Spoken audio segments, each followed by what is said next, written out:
بسم اللہ الرحمن الرحیم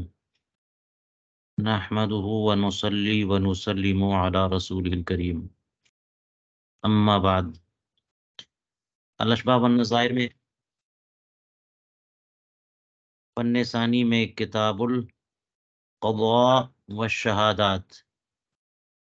کا آج دوسرا درس ہے۔ کل کچھ تمہیدی کلمات کے بعد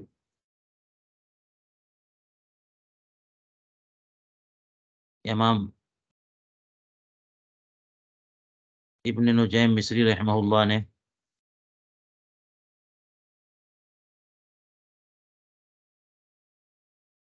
جو پہلا ضابطہ بتایا اس کی تفصیل گزری، اور آج اس پہلے ضابطے سے دو استثنائی مسئلے بطور تمہید یہ دیکھیے کہ کیا پہلا ضابطہ تھا کہ لا يعتمد على الخط ولا يعمل به، خط پر اعتماد نہیں اور نہ اس پر عمل کیا جائے۔ خط یعنی تحریر، چاہے وہ کسی بھی شکل میں ہو، اور خط سے وہ اردو والا خط مراد نہیں جس کو رسالہ کہتے ہیں، یا مکتوب، کسی بھی شکل میں، چاہے خط ہو، لیٹر، یا کوئی دستاویز ہو، رجسٹری پیپر ہو، یا کسی نے کچھ لکھ دیا ہو، تو یہ سب حجت شرعیہ نہیں ہے۔ شرعن حجت جو ہے وہ بینہ ہے، یا پھر مدعا علیہ کا اقرار ہے، یا اس کا یمین سے نقول یعنی انکار، یہ تین چیزیں ہیں۔ تو تحریر اور کتابت کا اعتبار نہیں ہے۔ اب آئیے استثناء، فرماتے الا فی مسئلتین، مگر دو مسئلے۔ یہ دو مسئلے ایسے ہیں کہ ان میں تحریر اور کتابت کا بھی اعتبار ہے، اور اس کے لیے وہ علت ذہن میں لائیے کہ جس کی وجہ سے تحریر معتبر نہیں ہے، اور وہ ہے امکان تصویر۔ کیا ہے؟ امکان تصویر، یعنی اس کو گڑھ لیا گیا ہو، تحریر تیار کر دی گئی ہو، کسی اور نے جو ہے نا وہ جھوٹی تحریر تیار کر دی ہو۔ یہ سب احتمالات ہیں، اس لیے اس کا اعتبار نہیں۔ اور کل میں نے جواب دے دیا تھا کہ یہ سب احتمال تو شاہد میں بھی ہیں، بینہ میں بھی، یا اقرار میں بھی، یا نقول میں بھی۔ تو حاصل جواب یہ تھا کہ وہ تو مسلمان عادل ہے نا، اور جس کا تزکیہ ہو چکا، اور کوئی ثبوت نہیں ملا کہ اس نے کبھی جھوٹ بولا ہو یا غلط کام کیا ہو، اس کے اندر فسق نہ پایا گیا، تو اس لیے اس کے عادل ہونے کی وجہ سے اس کی بات معتبر مانی جائے گی۔ وہ مسلمان ہے، اور مسلمان کو اللہ تعالیٰ نے ولایت دی ہے، اصلاً اس کا قول معتبر ہے۔ اور باقی جو چیزیں ہوتی ہیں، تحریر اور فلاں فلاں فلاں فلاں، وہ سب قائم مقام ہوتی ہیں۔ تحریر قائم مقام تقریر کے ہے، تو جہاں تقریر کی گنجائش نہیں ہوتی وہاں تحریر مان لی جاتی ہے، ورنہ تحریر کچھ نہیں ہے امکان تصویر کی وجہ سے۔ تو قول اور اقرار اور گواہی، ایک عادل شخص کی گواہی کے بعد کوئی اور چیز معتبر ہو، اس کے لیے ضروری ہے کہ وہ امکان تصویر سے پاک ہو، بہت ہی مستحکم ہو، مضبوط ہو، کہ اس پر یقین حاصل ہو، اس کی صداقت پر، اس کے حقیقی اور واقعی ہونے پر، یا ظن غالب ملحق بالیقین حاصل ہو، تو پھر اعتبار کا درجہ ملتا ہے۔ یہ بات ذہن میں رکھیے گا، تو یہ دونوں استثنائی مسئلے سمجھ میں آ جائیں گے۔ الاولا، پہلا استثنائی مسئلہ ہے کتاب اہل الحرب بطلب الامان الى الامام فانه يعمل به ويثبت الامان لحامله، کہ حربی کفار نے امان طلب کی امام کی طرف خط لکھ کر کے. اور یہ جملہ یوں ہوا: کتاب اہل الحرب الی الامام بطلب الامان، کہ عربی کفار نے سلطان اسلام کے پاس ایک درخواست لکھی کہ ہمیں امان دیا جائے. وَإِنَّهُ يُعْمَلُ بِهِ، تو اس تحریر پر عمل کیا جائے گا. اور حاملین کتاب، یعنی جو یہ تحریر لے کر دارالاسلام میں آ رہے ہیں، ان کے لیے امان ثابت ہو جائے گا، اس وجہ سے کہ ان کے پاس لیٹر موجود ہے. ویزا کہہ لیجئے، ویزا پیپر پہ بھی معتبر ہو جائے گا. ویزے کی دستاویز معتبر ہے. اگر کوئی کفار میں سے دارالحرب سے دارالاسلام آئے، جس کو مستامن کہتے ہیں، حربی کفار جو ہیں وہ حربی ہیں، ان کا کوئی تعلق نہیں ہے دارالاسلام سے، اور وہ دارالاسلام میں آئیں گے تو مباح الدم ہے. کوئی ختم کر دے، ہاں مار دے، تو اس پر کوئی اس کا دم حدر ہو جائے گا، کوئی قصاص کچھ بھی نہیں. لیکن کفار وہ جو دارالاسلام میں رہتے ہوں سلطان اسلام کے امان میں، وہ ذمہ ہوتے ہیں. اور جو ٹیمپریری وزٹ کرتے ہیں، یعنی عارضی طور پر کسی کام سے دارالاسلام آئے، تو اس کی صورت یہ ہوگی کہ سلطان اسلام سے وہ اجازت نامہ لے کے آئیں، امان لے کر آئیں، تو مستامن ہو گئے. تو اب جب دارالاسلام میں کوئی حربی آیا اور امان کا پیپر لے کے آیا ہے، تو وہ حجت ہے، اور کسی مسلمان کو جائز نہیں ہے کہ اسے مارے یا اس کے جان مال سے چھیڑ چھاڑ کرے. لہذا کوئی اگر کسی بندے سے اس کے درمیان، یا پھر کسی نے مار دیا اور اس کو،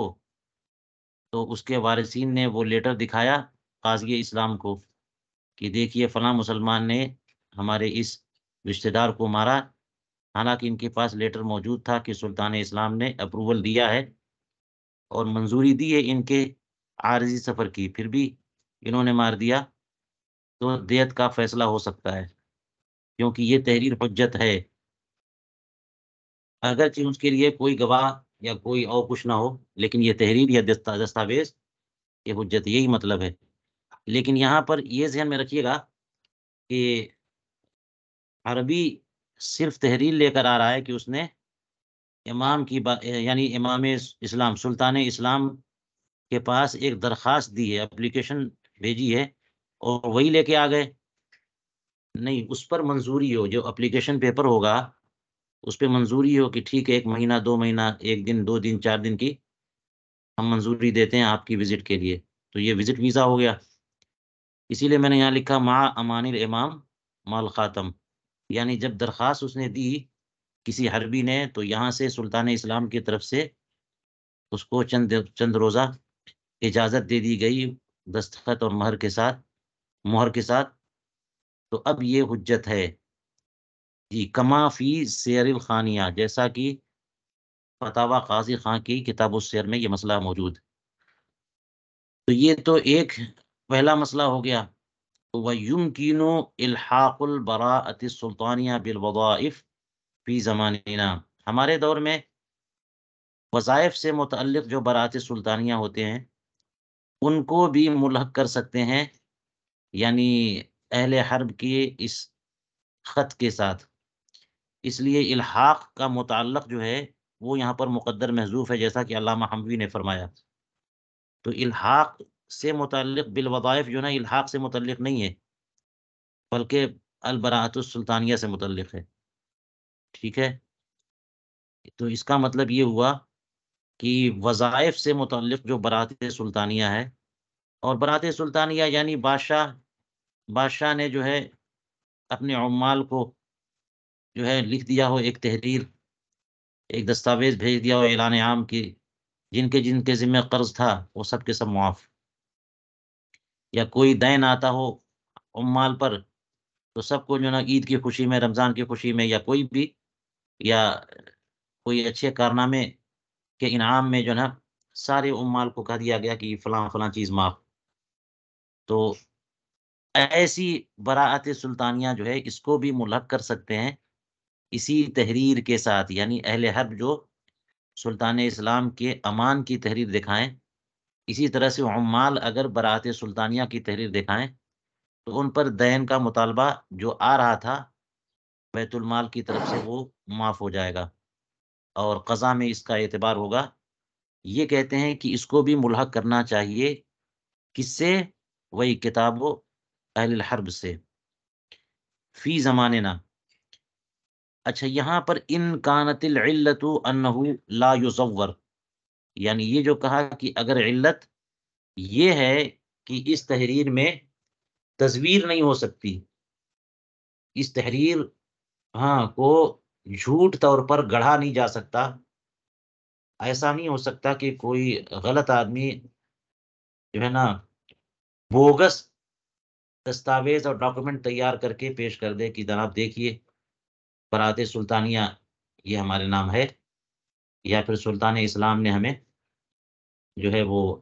ویزا دیا ہوا ہے۔ اگر یہ علت ہے تو، یعنی یہ ان کانت العلت، یہ جو شرط ہے یہ متعلق ہے یہ پہلے والے جملے سے، کتاب اہل الحرب بطلب الامان۔ تو حربی اگر دستاویز لے کے آئیں کہ سلطان اسلام نے ہمیں ویزا دیا ہوا ہے تو یہ معتبر ہے۔ اگر تحریر کے معتبر ہونے کی علت یہ ہے کہ اس میں تصویر نہ ہو تو بلا شبہ کوئی ڈاکومنٹ سلطان اسلام کی طرف سے جو اپروول ہو اور اس پر سلطان اسلام کا دستخط یا مہر ہے، یہ ہمت نہیں ہے کہ لوگ جھوٹے طور پر تیار کر لیں۔ عام تحریریں تو جھوٹ گڑھی جا سکتی ہیں، لیکن اس کا روب اور دبدبا ہو، جو صاحب اقتدار ہو، جس کی زبان سے نکلا ہوا جملہ قانون کی حیثیت رکھتا ہو، اور لوگ جس کی دھمکی سے ڈرتے ہوں، اور جس کے بارے میں یہ جانتے ہوں کہ جناب اگر ان کی اطاعت نہ ہوئی تو ہمیں طلب کیا جا سکتا ہے اور سزائیں نافذ ہو سکتی ہیں، تو ان کی طرف سے کوئی جھوٹی تحریر تیار کرنا یہ عام لوگوں کے بس کی بات نہیں ہے، تو تصویر تو نہیں ہو سکتی۔ تو اس وجہ سے اہل حرب کی تحریر جو ہے، یعنی ان کے پاس جو تحریر موجود ہے وہ معتبر ہے۔ وَإِنْ كَانَتِ الْعِلَّةُ الْاحْتِياطُ فِي الْأَمَانِ لِحِقْنِ الدَّمِ فلا، اور اگر علت یہ ہو کہ بات یہ ہے کہ امان میں احتیاط ہونی چاہیے کیونکہ اس میں خون معاف کر دیا جاتا ہے، تو جیسے مسلمانوں میں اصل یہ ہے کہ خون معاف ہوگا، یعنی خون کی حرمت ہے، جو دارالاسلام میں لوگ ہیں چاہے مسلمان ہوں چاہے ذمی، ان کے معاملے میں اصل یہ ہے کہ ان کی جان، مال، عزت و آبرو سب حرام ہے، الا بحق، مگر یہ کہ جب تک کوئی حق نہ لگ جائے کسی کا، تو اس لیے ان کے خون بہانے کے لیے یا قتل کرنے کے لیے بڑی مضبوط دلیل چاہیے، کیونکہ اصل جو ہے وہ یہ ہے کہ وہ ان کی جان حرام ہے، ان کا خون حرام ہے۔ تو اسی طرح سے جو دارالاسلام میں نہیں ہے، کفار حربی جو ہے دارالحرب میں ہے، تو معاملہ بالکل الٹا ہے ان کے بارے میں، وہ یہ ہے کہ ان کا خون حلال ہے، ان کے جان کی کوئی قدر و قیمت نہیں ہے، لہٰذا ان کے بارے میں اب اس کی ضد ثابت کرنا، اس کے لیے بڑی مضبوط دلیل چاہیے، اور اس کی ضد کیا ہے؟ حقن دم، حرمت، یعنی اباحت دم کے بجائے حقن دم۔ حقن کا معنی ہوتا ہے حفاظت میں، حرام ہونا، محفوظ ہونا۔ تو جو دارالحرب کے لوگ ہیں ان کا خون وہ مباح ہے، اور ان کے خون کی حفاظت اور ذمہ داری یہ جو ہے نا ہمارے ذمے آ جائے، یہ آسان بات نہیں ہے، اس میں احتیاط کرنی چاہیے، جیسے مسلمان کے خون بہانے کے معاملے میں احتیاط کرنی چاہیے، اسی طرح سے ان غیر مسلمین عربی لوگوں بارے میں بھی، جو کہ عالم اسلام پر یا سلطان اسلام کے ذمے آ جائے، اس میں بھی احتیاط ہونی چاہیے۔ تو اگر علت جو ہے نا احتیاط فی الامان ہے،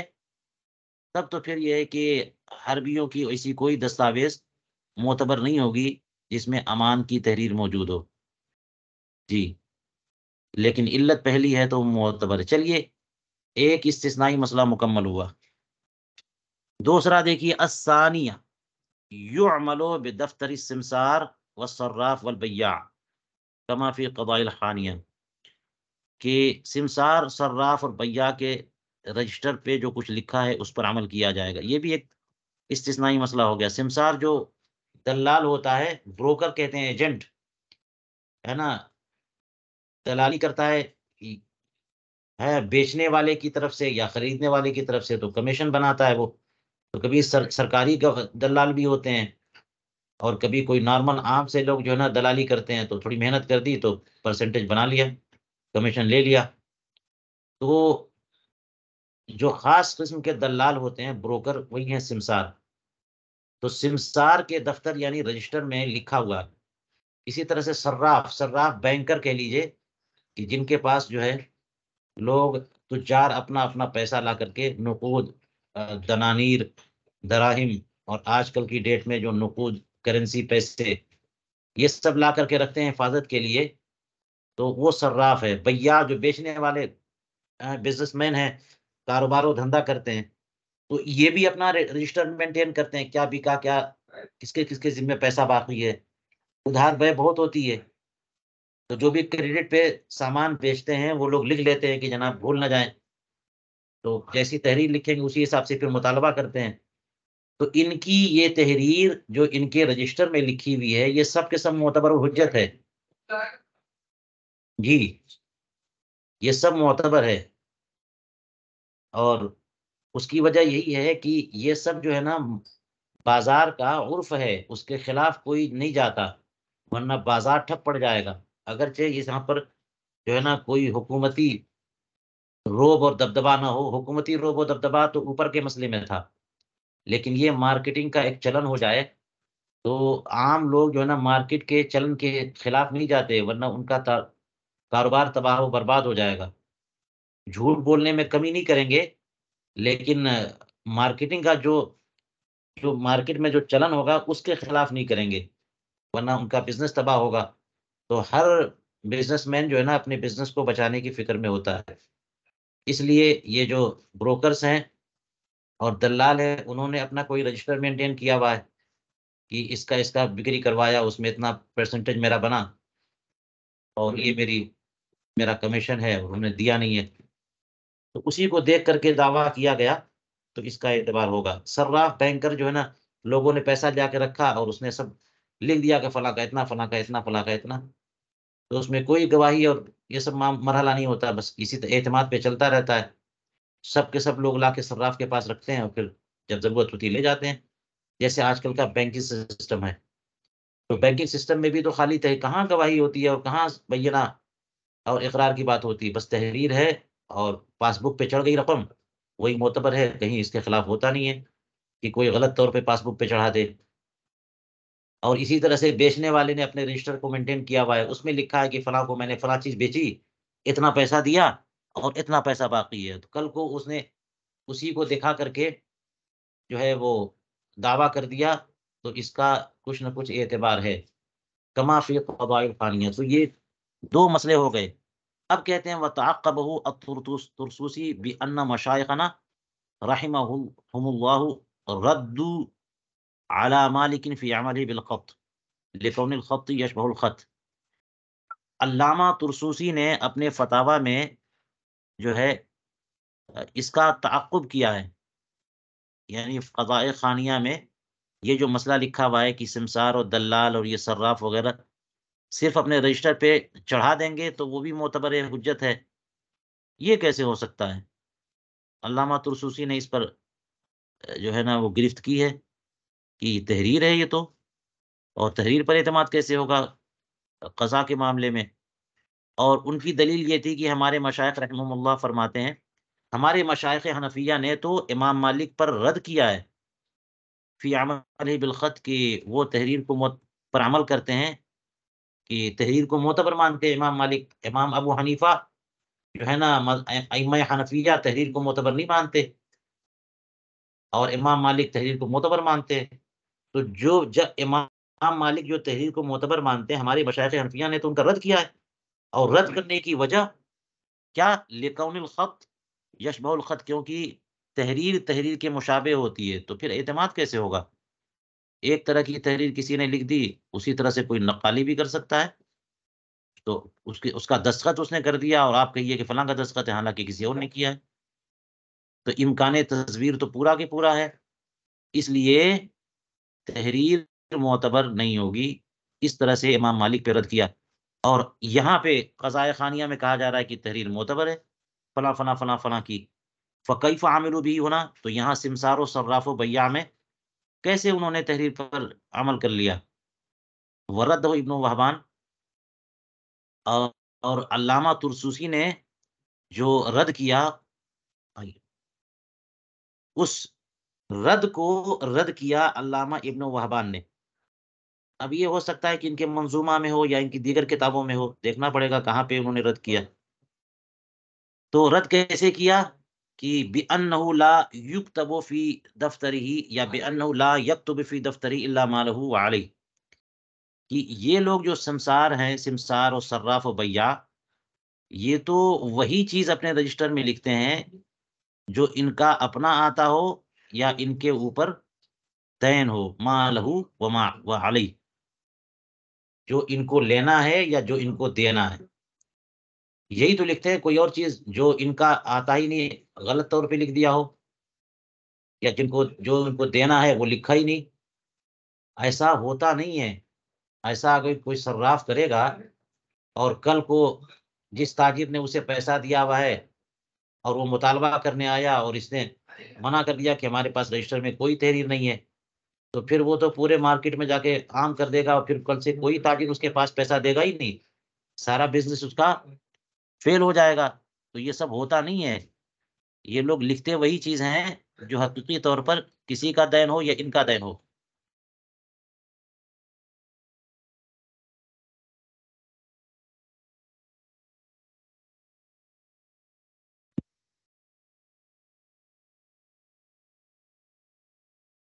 چلیے، وہ تمام ہو فیہ من الشہادات، اور اس کی پوری بحث دیکھنی ہو تو اسی میں مل جائے گی، کتاب الشہادات میں۔ چلیے اب اور دیکھیے، کہتے ہیں کہ وفی اقرار البزازیہ، فتاوی بزازیہ کی کتاب الاقرار میں یہ مسئلہ ہے، ادعا مالا فقال المدعى علیہ کل ما یوجد فی تذکرۃ المدعی بخطہ فقد التزمتہ، کہ ایک بندے نے مال کا دعویٰ کیا کسی کے اوپر، تو مدعا علیہ کہنے لگا کہ مدعی کے ڈائری میں جو کچھ بھی ہے، وہ جو کچھ بھی پایا جائے اس سب کا جو ہے میں التزام کرتا ہوں، میں اپنے اوپر لیتا ہوں۔ کل ما یوجد فی تذکرۃ المدعی، مدعی کی یادداشت والی تحریر میں، اس مدعی کی تحریر میں اس کے خط سے جو کچھ بھی لکھا ہوگا، کل ما یوجد، فقط التزمتہ، تو میں نے سب کا التزام کیا، میں سب کا اقرار کرتا ہوں، سب میرے اوپر ہے، ٹھیک ہے، سب میں دوں گا۔ یہ کس نے کہا؟ مدعا علیہ نے، جبکہ مدعی نے دعویٰ کیا تھا، زید مثال کے طور پر بکر پہ کہہ رہا ہے کہ بکر کے اوپر میرا اتنا مال ہے، اور بکر نے کہا کہ ٹھیک ہے، آپ کے رجسٹر میں یا آپ کی یادداشت والی تحریر میں جو کچھ بھی ہے، جو بھی میرے ذمہ لکھا، سب کا میں الزام کرتا ہوں۔ لا یکون اقرارن، تو یہ کہہ دینا اقرار نہیں ہے۔ اب دیکھیے ایک نئی بات آ گئی، کیونکہ ابھی تو آپ نے پڑھ لیا کہ تحریر اس طرح کی معتبر ہوتی ہے، لیکن اس سے پہلے آپ نے یہ بھی پڑھ لیا کہ تحریر معتبر نہیں ہے اصلاً، امکان تزویر کی وجہ سے، لہٰذا اس طرح سے مضبوطی اگر نہ ہو تحریر میں تو پھر وہ تحریر معتبر نہیں ہے۔ وہ جو مضبوطی تھی، دو مثالیں آئی ہیں، ایک حکومت کے روب و دبدبے کی وجہ سے حکومت کی طرف سے کوئی تحریر دکھائے تو وہ معتبر ہے، یا پھر یہ کہ مارکیٹنگ کا چلن ہو، اس کے خلاف کسی کی ہمت نہ ہو کرنے کی، ورنہ اس کا بزنس تباہ ہو جائے، تو یہ سب جو ہے نا ظن غالب ملحق بالیقین ہو جاتا ہے، تو یہاں تحریریں معتبر ہوتی ہیں۔ لیکن بزازیہ میں جو لکھا ہے کہ ایک تحریر کا جو ہے وہ اقرار کر رہا ہے کہ ٹھیک ہے، آپ اپنے رجسٹر میں دکھا دیجئے، جو کچھ بھی لکھا ہوگا میرے ذمے سب میں قبول کرتا ہوں۔ تو یہ لا یکون اقرارن، یہ اقرار نہیں۔ یہاں میں بتا دوں، آگے بتائیں گے اقرار کیوں نہیں ہے، یہاں پہ کیوں معتبر نہیں ہے۔ اس کی وجہ یہ ہے کہ دعویٰ مجہول ہے، تو اقرار بھی مجہول ہے۔ دعویٰ معتبر ہونے کے لیے دعویٰ معروف ہونا چاہیے۔ کسی دین کا اگر کوئی دعویٰ کر رہا ہے تو یا عین کا، عین کی طرف اشارہ، اس کی لمبائی چوڑائی کو جو چیز ہے، جنس وصف وغیرہ بتانا چاہیے، اور اگر دین ہے تو اس کی مقدار بتانی ہوگی۔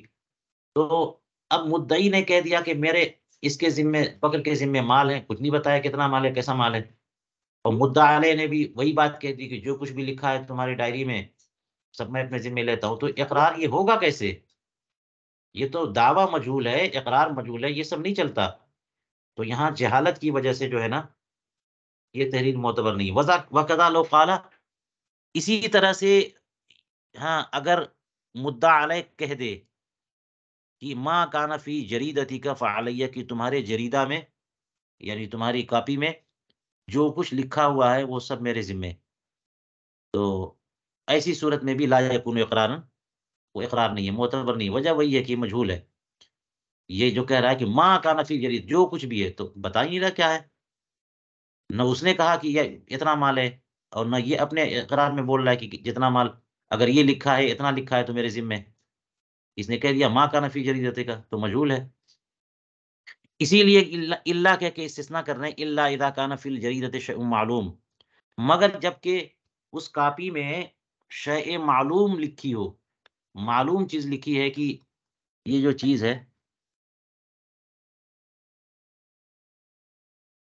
یہ اتنی چیز جو ہے نا، اتنا پیسہ یا فلاں چیز تمہارے ذمے ہے، تو اگر وہ معلوم چیز لکھی ہے تو پھر دعویٰ مجہول کا ہوگا نہیں، تو اقرار بھی مجہول کا نہیں ہے بلکہ معلوم کا ہے، تب معتبر ہے۔ او ذکر المدعی شیئا معلوما، یا پھر یہ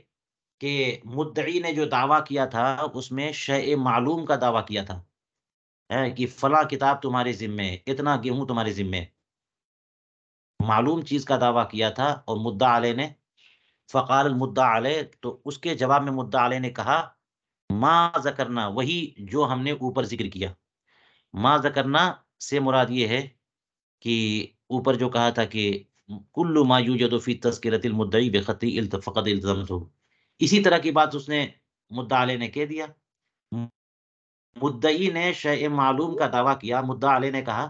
کہ ٹھیک ہے، جو کچھ بھی آپ کے رجسٹر میں، کاپی میں، ڈائری میں لکھا ہو وہ سب میں اپنے اوپر لازم کرتا ہوں۔ تو کانا تصدیقاً، تو یہ کہہ دینا یہ اقرار ہے، اس کے دعوے کی تصدیق ہے، جی اس کو مان لیں گے۔ لِأَنَّ التصدیق لا يلحق بالمجہول، یہ جو لِأَنَّ سے لام جو ہے نا، لام تعلیل کے لیے،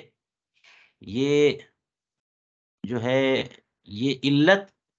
کانا تصدیقاً کی علت نہیں ہے، بلکہ لا یکون اقرارن کی علت ہے۔ اسی لیے جملے کا ربط طے کرنا بہت ضروری ہے۔ کہ بزازیہ میں جو کہا کہ زید نے بکر پر مال کا دعویٰ کیا، متعین نہیں کیا کتنا مال، اور مدعا علیہ نے بھی مان لیا کہ چلو ہے جو کچھ ہے میں مانتا ہوں، تو یہ اقرار نہیں ہے۔ کیوں اقرار نہیں ہے؟ لِأَنَّ التصدیق لا يلحق بالمجہول، کیونکہ اقرار مجہول سے ملحق ہوتا ہی نہیں ہے۔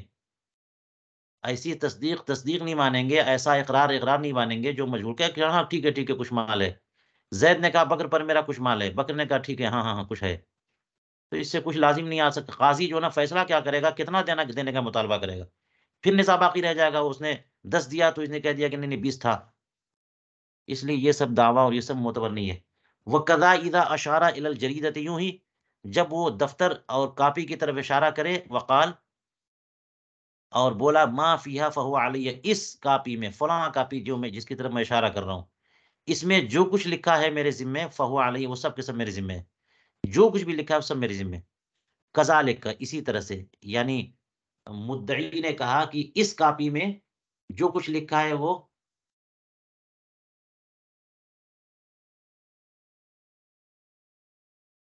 ہیں، نہیں، مدعا علیہ نے اشارہ کرتے ہوئے جریدہ کی طرف کہا کہ جو کچھ اس میں لکھا وہ سب میرے اوپر. کذالک کا مطلب یہ ہوا کہ اسی طرح سے کہ جبکہ اس نے مدعی نے کچھ متعین کر دیا ہو کہ اس کاپی میں اتنا اتنا مال لکھا ہوا ہے، متعین کر دیا ہو. اب اسی کاپی کی طرف اشارہ کر کے مدعا علیہ بھی کہہ رہا ہے کہ جو کچھ بھی لکھا ہے سب میرے ذمے. تو یہ بھی تصدیق جو ہے نا درست ہو جائے گی اور یہ اقرار ہو جائے گا. جی. وَلَوْ لَمْ يَكُنْ مُشَارًا إِلَيْهِ، اور اگر مدعا علیہ اس کی طرف اشارہ نہ کرے، لا یصح، تو پھر یہ اقرار درست نہیں ہے، کیونکہ یہ تو مجہول کا، اسی لیے کہ لا یصح للجہالتی. جب وہ اس کاپی کی طرف اشارہ کرے گا، اس کاپی میں جو کچھ لکھا ہے اور مدعی نے اس میں متعین چیزیں لکھی ہیں، بتا بھی دیا کہ اتنا لکھا ہے، تو ہر طرح سے اس میں تعیین آ گئی اور چیز جو ہے نا معلوم اور متعین ہو گئی. اور اگر معلوم و متعین نہیں ہے، مجہول ہے، تو پھر اقرار بھی درست نہیں ہے. چلیے یہ بات ہو گئی. آگے ایک اور ضابطہ، ابھی تک جو ضابطہ چل رہا تھا اس کے ملحقات اور کچھ ذیلی باتیں، وہ یہی کہ تحریر حجت شرعیہ نہیں ہے. جی، یہ بات مکمل ہوئی. دوسرا ضابطہ، من علیہ حق اذا امتنع عن قضائه فإنه لا يضرب. جس کے اوپر کسی کا حق آتا ہو اور وہ اس حق کی ادائیگی میں ہاں، ادائیگی سے جو ہے وہ انکار کرے، تو اسے زد و کوب نہیں کریں گے. کسی کے اوپر بھی دوسرے کا حق آتا ہو اور وہ حق ادا نہ کرے، ٹال مٹول کرے، کچھ بھی جو ہے نا نکیر کرے، نہ دے، تو اس نہ دینے کی وجہ سے اسے مارا نہیں جائے گا. یعنی ایک برا کام تو کر رہا ہے کہ حق کی ادائیگی نہیں کر رہا ہے، لیکن اس کی سزا کیا ہوگی؟ اس کی سزا جسمانی نہیں ہے. جی، اسے جو ہے نا کوڑے نہیں مارے جائیں گے. آپ کو پتا ہے کہ کوڑے مارنا جو ہے نا، یہ اگر زانی جو ہے نا وہ محسن نہیں ہے تو اس کے لیے سزا ہے، یا پھر یہ کہ شرابی کے لیے سزا ہے 80 کوڑے مارنا، جو محدود جو حد قذف کرے اس کے لیے سزا ہے. تو یہ سب جو ہے نا، یہ نہیں کہ کوڑے مارنا کسی کو بھی، کسی بھی مجرم کو کوڑے مار سکتے ہیں. یہ بھی مجرم ہے کہ جس کے ذمہ کسی کا حق آ رہا ہے اور وہ ادا نہیں کر رہا ہے. تو اس لیے اس پہ عقاب تو ہے لیکن مارنا جو ہے نا اس کی سزا نہیں ہے. وَلِذَا قالو، اسی لیے ہمارے فقہا فرماتے ہیں کہ ان المدیون لا یضرب فی الحبس ولا یقید ولا یغل، کہ مدیون کو قید خانے میں مارا نہیں جائے گا، نہ اس کے ہاتھوں میں زنجیریں ڈالی جائیں گی، نہ اس کے پاؤں میں جو ہے بیڑیاں ڈالی جائیں گی. تو جسمانی اذیت نہیں دینا ہے، اس کو قید کر دینا ہے. اور قید اسی لیے کہ جیسے دین والا، کسی کے ذمہ دین ہے اور وہ ٹال مٹول کر رہا ہے اور پتہ چل گیا کہ جناب اس کے پاس پیسے مگر پھر بھی دے نہیں رہا، ٹال مٹول کر رہا ہے، تو اس کا یہ طریقہ ہے کہ اسے قید کر دیا جائے. یہ بھی تب جب کہ پتہ چل جائے کہ وہ ٹال مٹول سے کام کر رہا ہے، وہ معسر اور تنگ دست اور مفلوق الحال نہیں ہے. اگر مدیون مفلوق الحال ہو، مفلس ہو، کچھ ہے ہی نہیں کہ دے سکے، تو پھر اسے قید بھی نہیں کر سکتے، اسے چھوڑنا پڑے گا، قرض اس کے ذمہ رہے گا. لیکن اگر پتہ چل جائے کہ مدیون دین ادا نہیں کر رہا ہے اور اس میں بلا وجہ کے ٹال مٹول کر رہا ہے، تو اس کو قید میں ڈال دیں گے تاکہ وہ جو ہے نا اپنے ذمے جو دین ہے وہ ادا کرے. لیکن قید میں ڈالنے کا مطلب یہی ہے کہ اپنے ادھر ادھر جا نہیں سکتا. یہ مطلب نہیں ہے کہ اس کے پاؤں میں بیڑیاں ڈال دیں، اس کو ہاتھ میں زنجیر ڈال دیں اور اس کو مار پیٹ شروع کر دیں، یہ نہیں کر سکتے. قل تو اللہ فی ثلاث مسائل، علامہ ابن نجیم مصری فرماتے ہیں کہ یہاں بھی 3 مسائل اس سے مستثنا ہے، کہ اگر کوئی اپنے ذمے آتا ہوا حق ادا نہ کرے تو اسے جسمانی سزا نہیں دیں گے، مگر 3 معاملات ایسے ہیں کہ وہ اگر حق ادا نہیں کرے گا تو جسمانی سزا ہوگی. کیا ہوگی اس کی تفصیل یہاں نہیں بتائی. اس کا مطلب یہ ہوا کہ وہ سلطان اسلام یا قاضی اپنی صوابدید کے مطابق حق دلوائے گا، چاہے جیسے بھی ہو. وہ 3 استثنائی مسائل کیا ہیں دیکھیے. اذا امتنع عن الانفاق على قریبہ.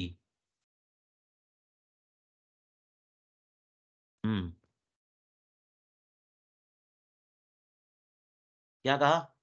کہ جب وہ ہے انکار کرے اپنے قریبی پر انفاق سے، اپنے قرابت دار پر انفاق سے انکار کرے، یعنی قرابت دار کا نفقہ اس کے ذمہ آتا ہو اور وہ نفقہ ادا نہ کرے، کما ذکروا فی النفقات، اسی تفصیل کے ساتھ جیسا کہ فقہا نے نفقات کے بیان میں ذکر کیا ہے۔ نفقات جو ہے نکاح طلاق کے بعد آپ کو کتاب النفقات ملے گا، ملے گی کتاب، جا کے فقہ کی تمام کتابوں میں دیکھیے۔ تو شوہر کے ذمے بیوی کا نفقہ آتا ہے، اسی طرح سے باپ کے ذمے اولاد کا نفقہ آتا ہے بعض صورتوں میں، جبکہ چھوٹے چھوٹے بچے نابالغ وہ فقیر ہوں اور اگر مالدار ہے تو ان کا نفقہ نہیں ہوتا۔ اسی طرح سے بیٹیوں کا نفقہ بہرحال باپ کے ذمہ آتا ہے، چاہے وہ جو ہے چھوٹی ہوں یا بڑی ہوں۔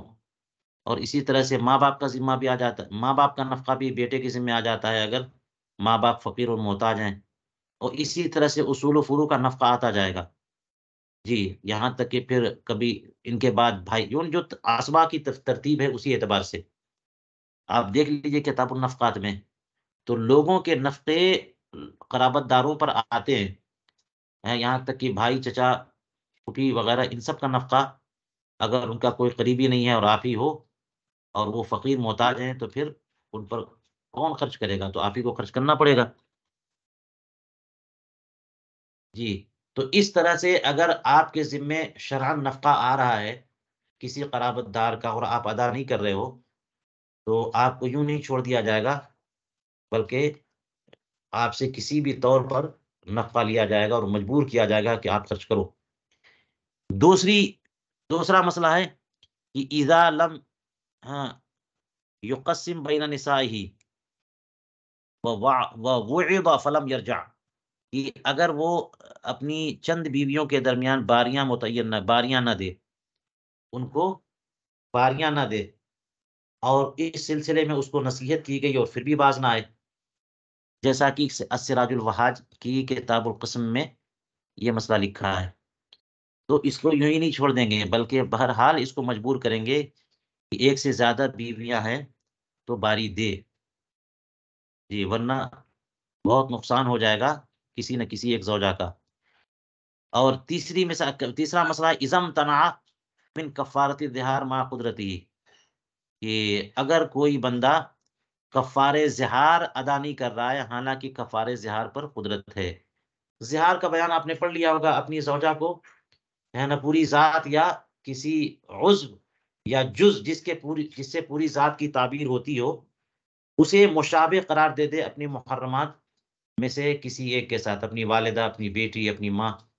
اپنی بہن، تو اپنی زوجہ کو کہہ دے کہ تمہارا سر میری ماں کی طرح، تمہاری پیٹھ میری ماں کی پیٹھ کی طرح، اور اس سے حرام کرنا مقصود ہو تو یہ زہار ہوتا ہے۔ یہ پہلے اس طرح سے بیویوں کو حرام کرتے تھے، لٹکا کے رکھتے تھے، تو اس کا شریعت نے جو ہے نا اس کی حد متعین کر دی اور یہ فرما دیا کہ جو یہ کہہ دے تو اس کی وجہ سے وہ بیویاں ماں تو نہیں ہو جائیں گی ہیں، لیکن اب بعد میں اسے جو ہے نا بیوی کے طور پہ واپس لانا ہو تو وہ وطی نہیں کر سکتا اس کے ساتھ جب تک کہ کفارہ زہار ادا نہ کرے، تو اسی کو فے کہتے ہیں، یعنی کفارہ زہار ادا کر دینا، اور اس کے بعد پھر اپنی بیوی سے مل سکتا ہے۔ تو اگر کسی نے زہار کر لیا اور پھر کفارہ نہیں دے رہا ہے، حالانکہ کفارہ دے سکتا ہے، تو بیوی کو طلاق بھی نہیں دے رہا ہے اور کفارہ دے کر کے اس کو زوجیت میں واپس اس طرح لے لیتا کہ اس کے حقوق بھی ادا ہوتے، یوں ہی لٹکی بھی ہے تو کفارہ بھی نہیں دے رہا ہے، یعنی فے بھی نہیں کر رہا ہے، یہ سب زہار کا سلسلہ ختم بھی نہیں کر رہا ہے، تو ایسے شخص کو جسمانی طور پر مجبور کیا جائے گا کہ تم کفارہ ادا کرو اور بیوی کو اپناؤ، کما صرحوا به فی بابی، جیسا کہ فقہا نے باب الزہار میں اس کی صراحت فرمائی ہے۔ چلیے، یہ تین مسائل بیان کر دیے کہ اس میں اگر بندہ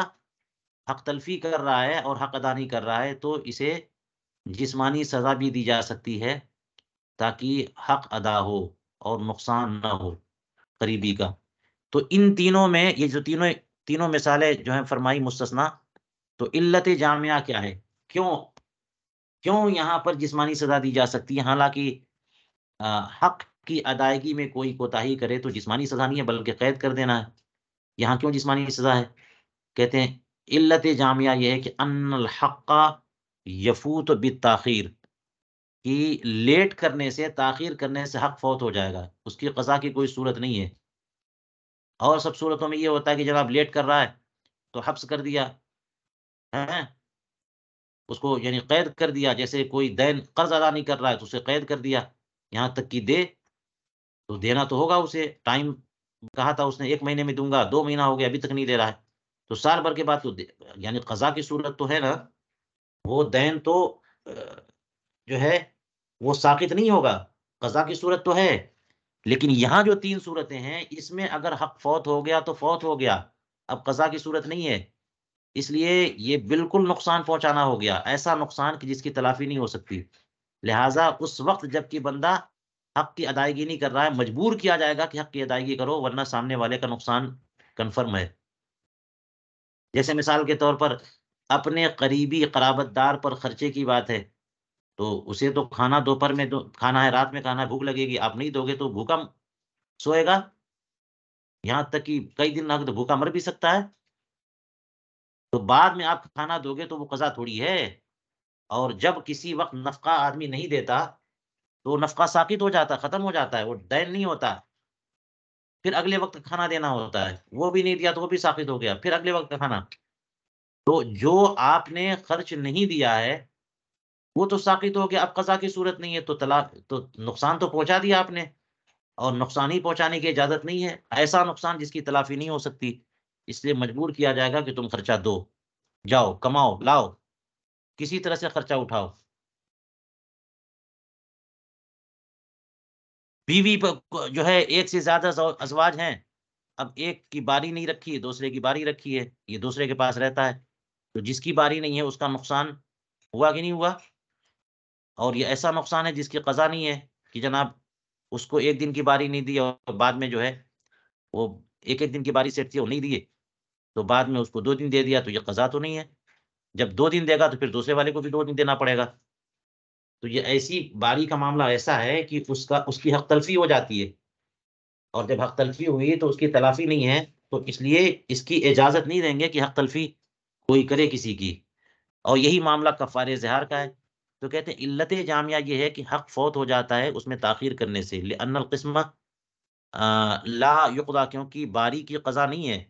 اسی طرح سے نفق قریب کی بھی قضا نہیں ہے، قضا نفقۃ القریب تسقط بمضی الزمان،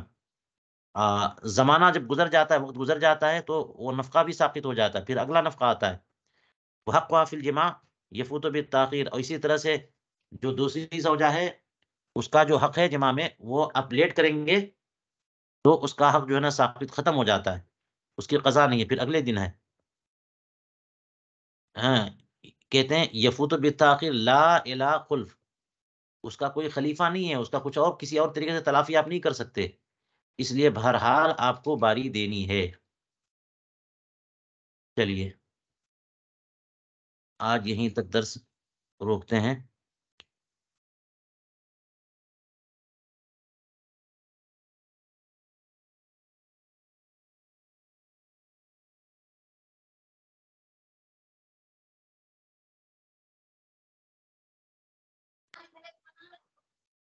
جی